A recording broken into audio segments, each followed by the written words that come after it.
Hello and welcome to this presentation on volume licensing for the small to medium-sized business. My name is Vicky Lee and I'll be taking you through this presentation today. In this presentation we're going to take a quick recap on the different agreements and then go through some of the programmatics, looking at the agreement and payment structures, software assurance, working with affiliates and finally some useful resources.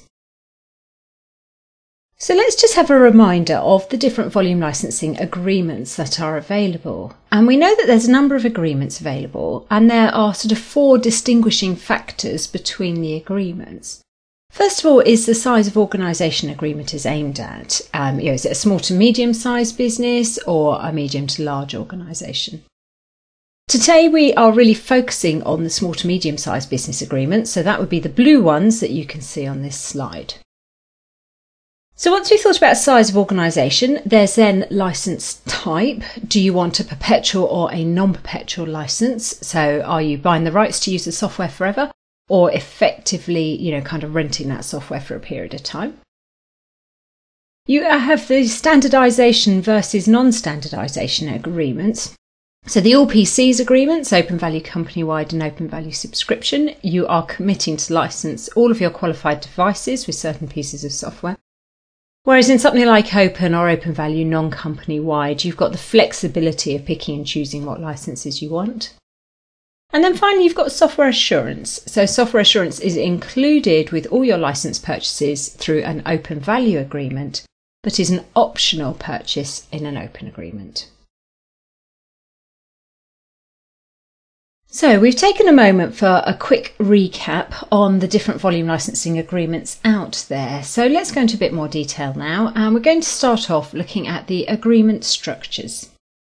First of all, starting an agreement. Now in the core deck we would have had a quick chat about the entry levels for the agreements, but let's have a little more detail here. So we think about an open agreement. It is a 5 license purchase to start purchasing through an open agreement. And it is worth remembering here that software assurance does count as a license. But there are other certain qualifying licenses out there. So for instance, one processor license or one external connector license is also enough to start purchasing through an open agreement, as is one MSDN subscription. When we think about the open value non-company wide agreement, you can see the entry level to start buying through that is 5 license and software assurance. But again, there are other qualifying licenses, such as one processor or one external connector license with SA, one MSDN subscription, or alternatively 5 software assurance only. So that would be if you were renewing your SA at the end of an agreement, you could do that. Or if you were attaching software assurance to OEM licenses, that would also count as long as you have 5. With things like the open value company-wide and open value subscription, it is just 5 PCs, so no change there. The next area with the agreement structures to think about are the platform products. Now, it's worth remembering that in an open value company-wide agreement or an open value subscription agreement, when you're buying through these agreements, you are committing to license all of your qualified desktops with at least one of the platform products. And you can see here that we have our platform products, one product from each pool. So we've got Windows 8 Enterprise, which sits in the Systems pool, Office Professional Plus in the Applications pool, and our CAL suites that sit in the Servers pool. And when you're buying through something like an open value company-wide or an OVS, you are saying that you will put at least one of these platform products on all of your qualified desktops inside of your organisation, and you will absolutely get a discount on your licence price for doing so. So what makes up a qualified desktop? These machines that you are committing to license through your open value company-wide or OVS. Well, a qualified desktop is any machine that meets the minimum requirements to run the enterprise software. So in other words, it's capable of running Windows 8 Enterprise Edition or Office 2010 Professional Plus. But there are certain devices that should not be included in the qualified desktop count, such as any PC that is being used as a server, any device that's running an embedded operating system and not accessing a virtual desktop infrastructure, And any device that's only using a line of business application. So I don't know, you might, for instance, have a computer running your hotel management system. That's all it's running, nothing else. It shouldn't be included in the count. And what you're saying here is that you will start your Open Value Company-wide or OVS, you'll choose the platform products that you want to take, and you'll license all of your qualified desktops with those products. But what happens when you start one of these agreements and maybe you choose one or two of the platform components and decide at a later stage that you would like to add the extra component in? So maybe you've started off your Open Value Company-wide with Office Professional Plus, and a year down the line you think, do you know what, I want Core Cow, I want Windows 8 Enterprise, and I want to license all of my qualified desktops with those pieces of software as well. Well, it is possible to do that. So you can start these agreements with one or two components and add the rest of the components of the platform later. So that's great. You don't have to have a separate agreement for this to happen. But it is worth noting that you don't get the platform discount. So if you do end up with all three components, you won't get the extra discounts for having that platform. You only get that if you start the agreement with all three components. And the other thing to be aware of are additional products. And additional products are products that you want to take in, again, an Open Value Company-wide or an OVS, but that you're not licensing across all of your qualified desktops. So additional products are basically not the platform products. It's pretty much everything else. And when you're buying the additional products, do note that you have to buy them with software assurance because you are buying them through an Open Value agreement and SA is included. They do not have to go company-wide, so you can buy them in any quantity. So if you just wanted 5 copies of Project, for instance, you could absolutely just buy those 5 copies. And they can be added at any time. So during the 3 years of the agreement, you can put them in whenever you want.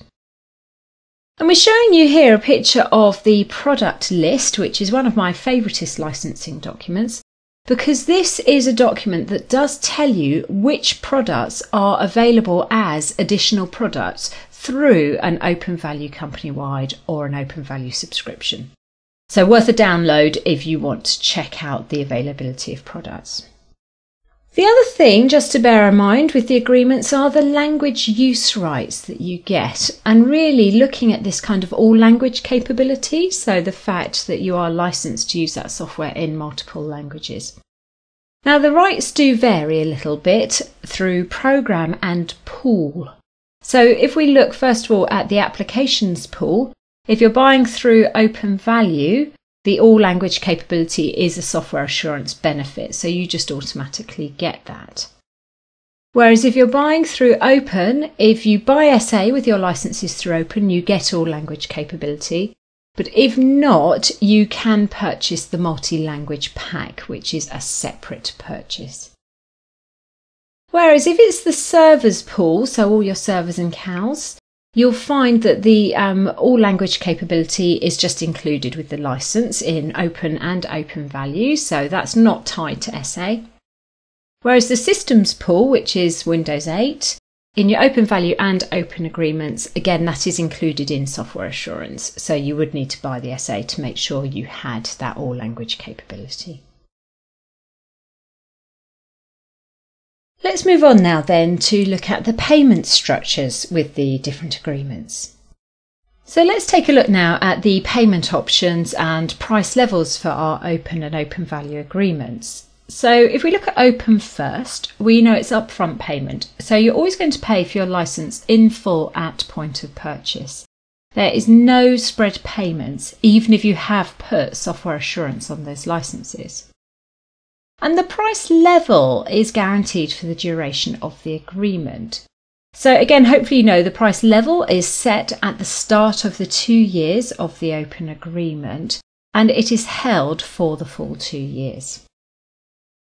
Whereas with an Open Value agreement, we do have the option for spread payments because we've put software assurance on our licenses, so we get spread payments. But we also do get a level of price protection. So when we're talking about price protection, we're really saying that the price point for the product is held. So when you start the agreement for the products that have price protection, whatever the list price of that product is at the start of the agreement, that list price will be held for the full 3 years. But you do get price protection on different products depending upon the agreement. So for instance, with an open value non-company wide, it's only any product that was taken on the initial order that gets price protection. Whereas with an open value company wide and OVS, you get price protection on your enterprise products, or what we've been referring to as the platform products. So that'd be Windows 8, Office, Professional Plus and the Cal suites. And with an open value subscription, you also get price protection for the additional products. So that's all the other products on top of the platform ones. So do bear that in mind, that price protection is going to vary by agreement and by product that you're buying through those agreements. So what we want to think about is just kind of payment options, what you're going to pay and when. So let's have a look at the open agreement to begin with. Now we know that the open agreement is a 2-year agreement and you are purchasing perpetual licenses during those 2 years. So we've set up the agreement, the initial order sets the price level, that's held for the full 2 years, and during the 2 years you can carry on purchasing products at that particular price level. It's also worth remembering that if you've started an open agreement at the lower price level, the open business or NL price level, and then you are going to put a very large order through that would get you to a better price level, it is worth remembering that you should really, in this case, start a new open agreement, and that would be at level C pricing, and you would then get that price level. Now, the other thing to think about with an open agreement is your software assurance purchases. They are always sold in 2-year chunks. So if you're buying software assurance, so license and SA at the beginning of the agreement, you will pay for 2 years worth of software assurance and you will get 2 years worth of software assurance. If maybe 6 months into the agreement you buy some more license with software assurance, you would pay for 2 years worth of SA but actually only get 18 months worth of software assurance. So you're not getting what you pay for time-wise.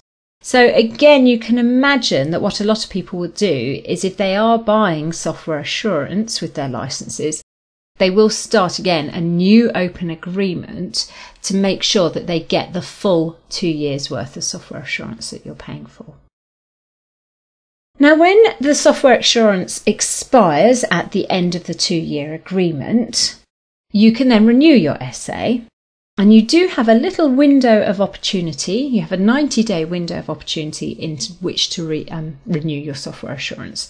So you have to renew it within 90 days of the end of the agreement to keep that software assurance going. If you miss that 90-day window, then unfortunately you can no longer renew the SA. Let's move on now then to look at the payment options for the open value non-company wide agreement. Now, if you remember with this particular agreement, we have price protection for any product on the initial order. So the price point is set at the start of the agreement for the initial order and held all the way through. So here we have an example where we've started off an open value non-company wide with a purchase of 20 copies of Office, and we're purchasing license and software assurance for Office because we know SA is included within this agreement. And we have got spread payments set on these. So what happens with the spread payment is the cost of 20 license and 3 years worth of software assurance is calculated and then divided by 3. The first payment goes through at the start of the agreement, the second payment on the first anniversary and the third payment on the next anniversary. So by the start of year 3, that product, the license and SA, has been paid for in full. So during year 1, we add 15 copies of Visio. Now, when adding any extra license, it is worth noting, one, that that license must be reported and paid for within a month of installation. It's not price protected, so it has gone through at current list price. But again, we have got spread payment available here. So again, you work out the cost of the 15 Visio, so it's the 15 license and 3 years worth of SA. Do note there's no proratering of software assurance, so that is a full year's worth of SA for the year of installation, and then a year for each remaining year of the agreement. So our 15 license and 3 years worth of SA, again divided by 3, first payment going through within a month of installation and the next 2 payments on anniversary. Then in year 2 we add 10 copies of project, again going through there at current list price. So that's calculated as 10 license and 2 years worth of SA. So again, a year for the year of installation and a year for the remaining year of the agreement, divided by 2 and paid for in 2 payments.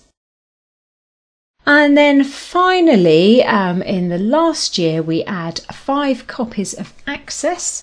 So again, we're going to pay for license and 1 year's worth of software assurance, so a complete year again for that year of installation. Okay, let's look at now the same thing with an open value company wide. And with an open value company wide, we know we have price protection on the enterprise products or the platform products, and again, everything else going through at current list price. So we've started off here with 20 copies of Office, and again, the payments have been calculated so that we're paying a third at the beginning of the agreement and the other 2/3 over the next 2 anniversaries. In year 1, we add 15 more copies of Office. So Office is price protected. So Office is costing exactly the same per license as it did at the start of the agreement, even if the cost on the list price had changed. And again, that has to be reported and paid for, the first payment, within a month of installation. And again, no proratering of the software assurance. So always a full year's worth of SA for the year of installation and then a year for each remaining year of the agreement. We then add some Visio licenses in year 2. These are not price protected because they're an additional product, and in an open value company wide, they're not price protected. So they go through at current list price. So that would be our 10 copies of Visio license and 2 years worth of SA.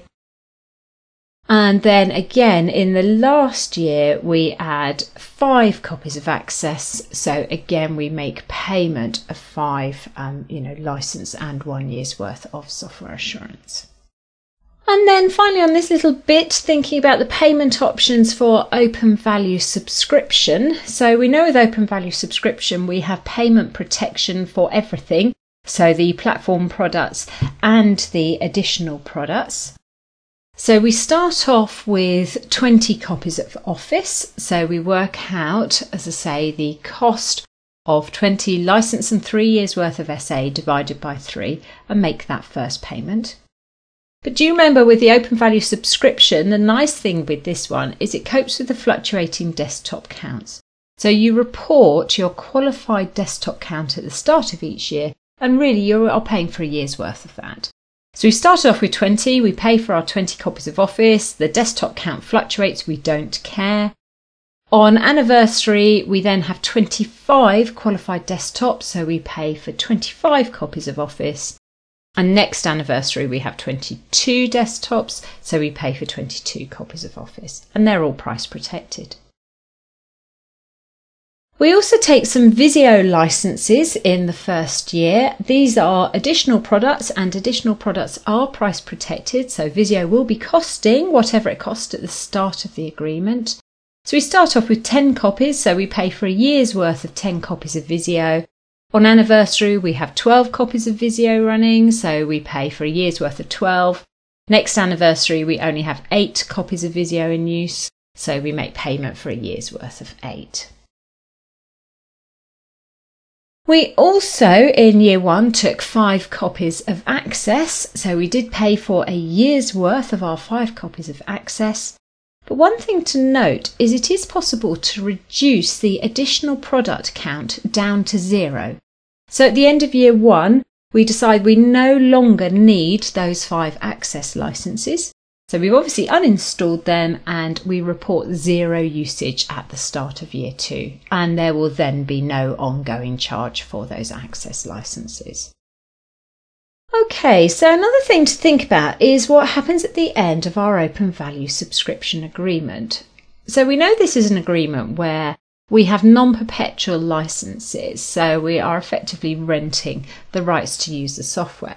And this agreement's great because it does give us the lowest upfront cost for licenses, and you can imagine for things like new start businesses a really good way of actually going through and subscribing to your software.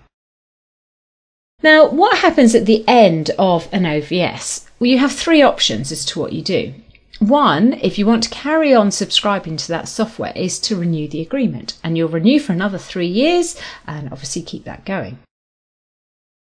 Alternatively, you might decide you want to buy out the licenses and convert them into perpetual licenses. So maybe you no longer wish to subscribe to them, but you do want to carry on using the software, so you can buy them out, have perpetual licenses, and then you're licensed, and that's fine. Or you may choose no longer to use that software, so you don't renew the agreement, and then you uninstall the software. But what we do need to focus on a little bit more is the whole buying out side of things. Now, when you buy out licenses, there is a fee to pay for that buyout. And it's worth knowing that that is approximately 1.75 times the annual license fee. But when you are buying out products, you do have to buy out all of the enterprise products. And if you have added any desktops in the 3rd year of the agreement, you would need to pay an annual fee for them prior to that buyout fee. And if you have got additional products, you can buy out any quantity of those additional products.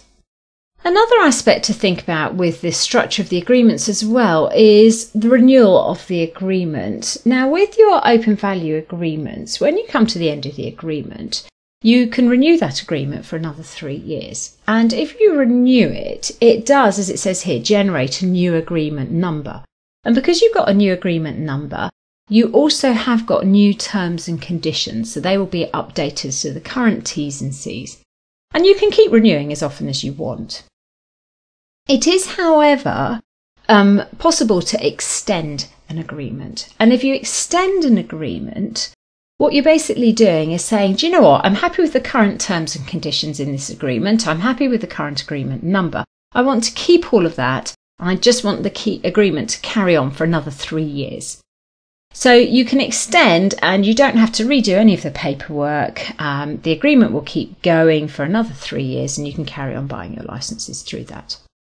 But you may only extend an agreement once. After that, you would have to do a renewal to make sure that you're actually working with new T's and C's. Let's move on now then to take a look at software assurance. So software assurance through an open license, let's just have a look at some of the key facts here. We know it's an optional purchase, so you can choose whether you want to buy software assurance in an open agreement or not.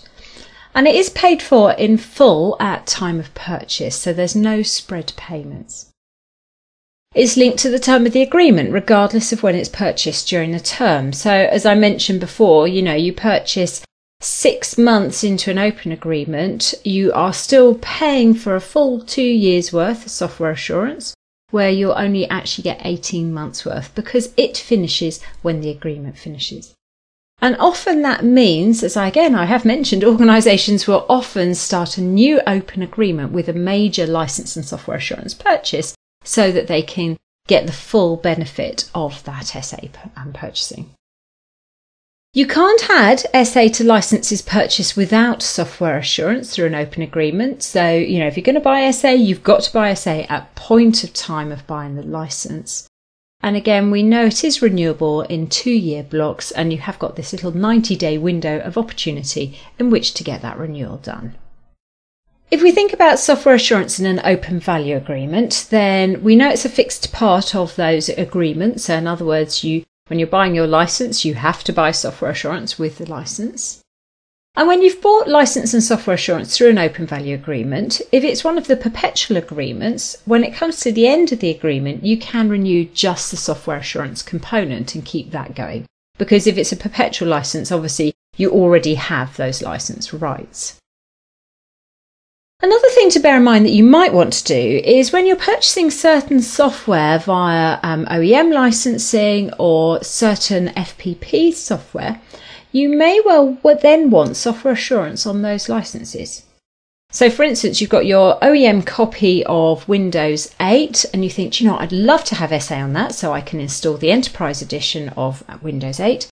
Then you can enroll that license into an open value non-company wide or company wide agreement within 90 days of purchase, and you can purchase just the SA component.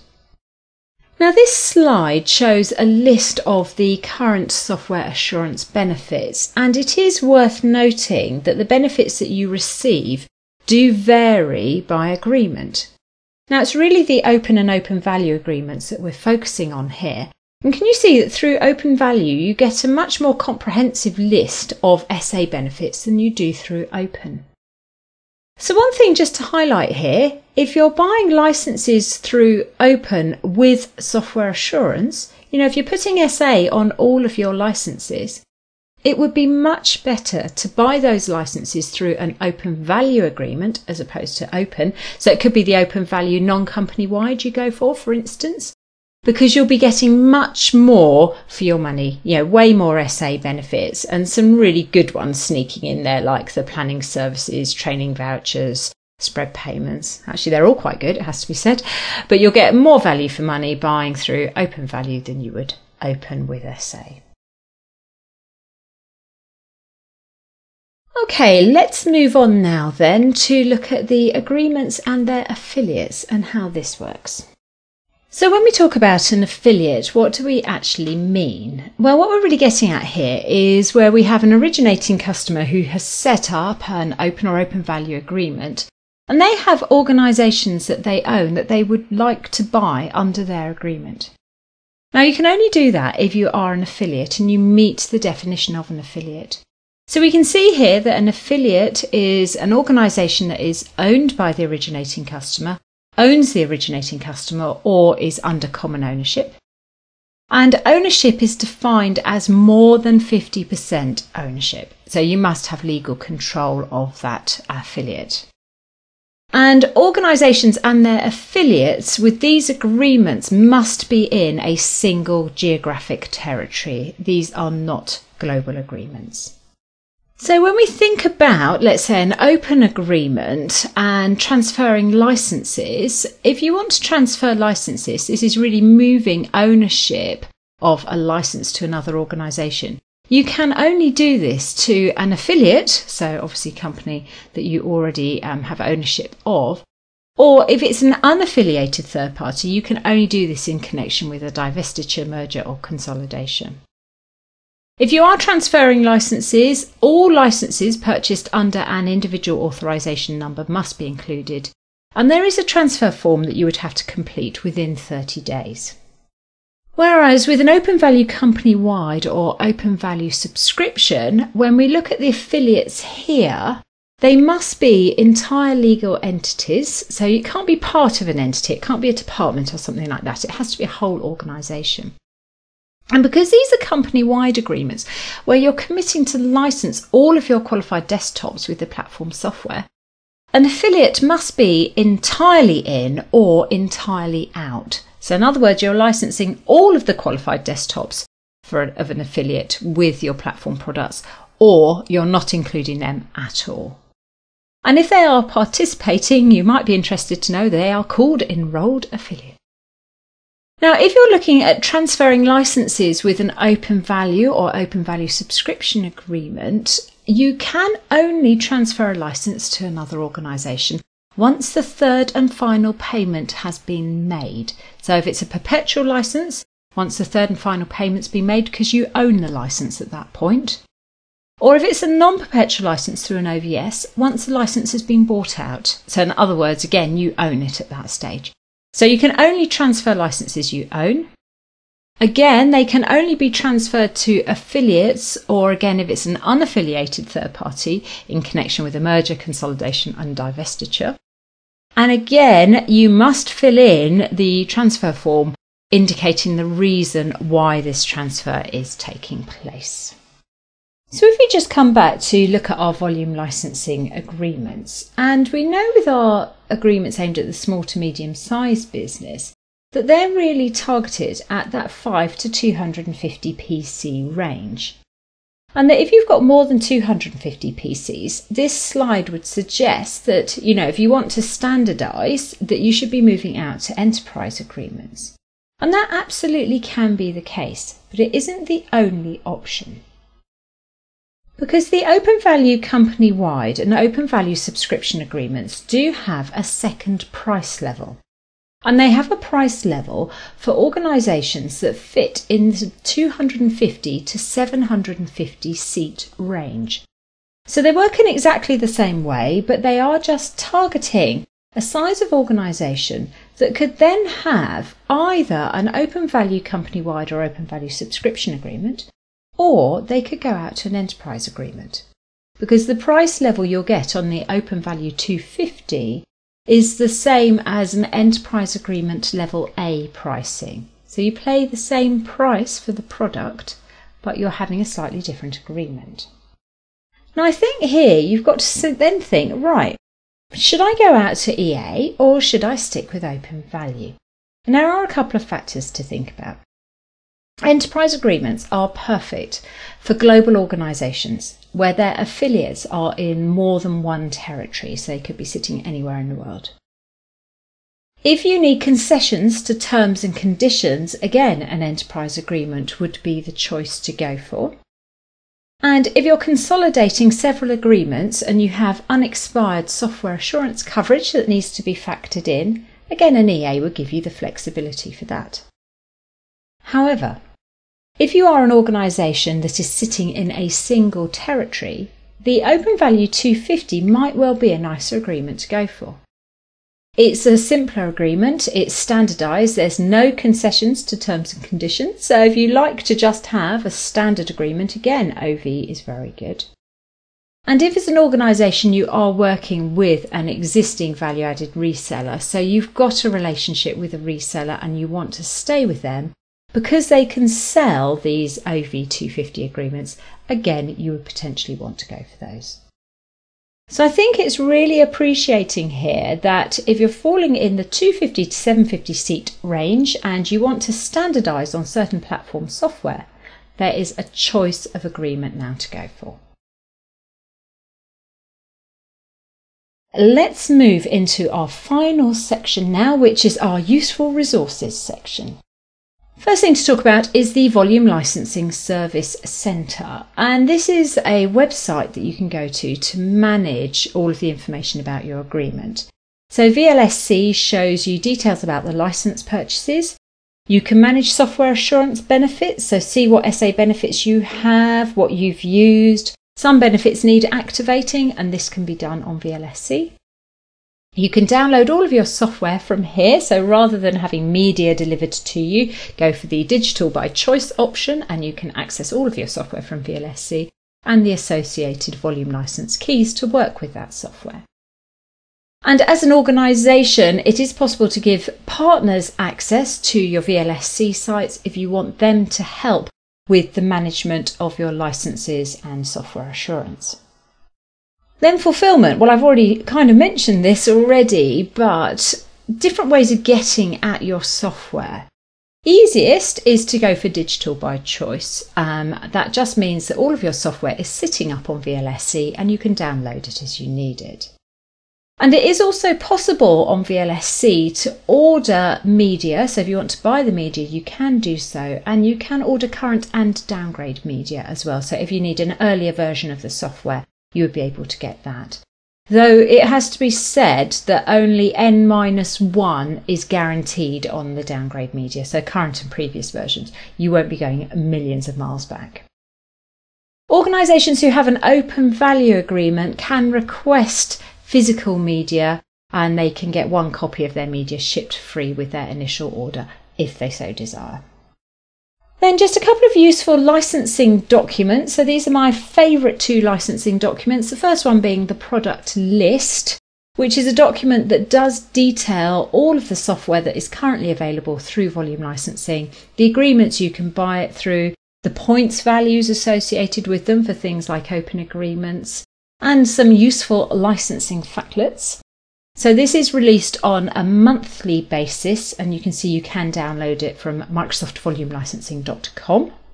The other one of my favouriteest licensing documents is the product use rights document, which tells you what you can and cannot do with software purchased through volume licensing.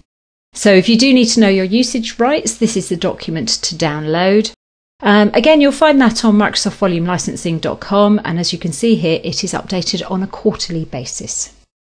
So that concludes this presentation. I hope you have found it interesting and informative, and I wish you the very best of luck when taking the associated assessment. Goodbye.